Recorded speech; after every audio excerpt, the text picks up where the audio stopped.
she's my baby sister. So, she's always, if she needs something, I'm always going to be there. I'm just there as backup moral support. I'm there when she needs to go to the doctors, or every once in a while she'll call me with like, what do you think of this? And I'll be like, okay, I think this, it's not an emergency room visit. The doctor there diagnosed her with polycystic kidney disease. And I'm kind of the older brother, so she figured, I was as good as any.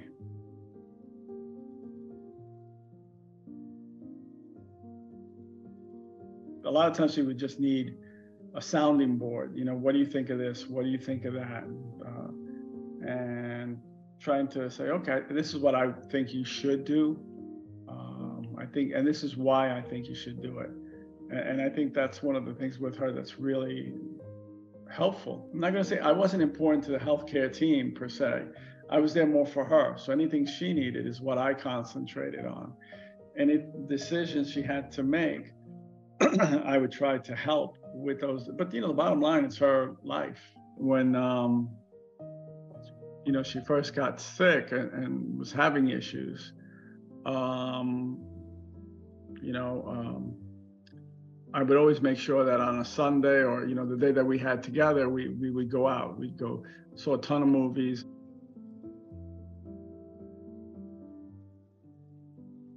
My only frustration ever was with information, which I understood they were really limited to. You kind of get it,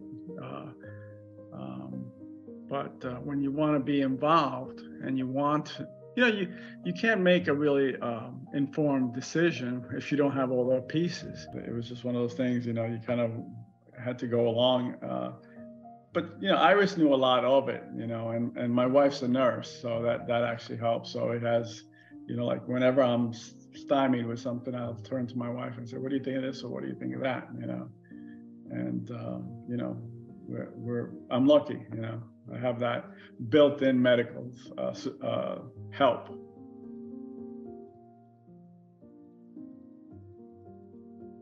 I couldn't believe how fast they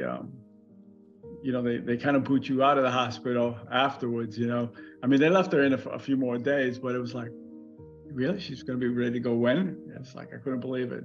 And then it's like, okay, we'll get her home. So we'll, made sure she drove in, 20 miles an hour, to try to miss the potholes, that kind of stuff. Especially, the first year, everything scares you, you get a cold, you're scared, you have, I mean, it's all like worrisome.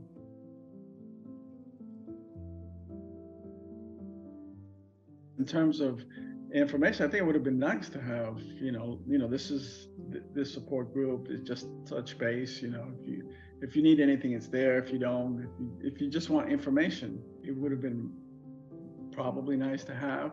It is a lot of information, and you're stressed, because you're worried, I mean, you're really scared.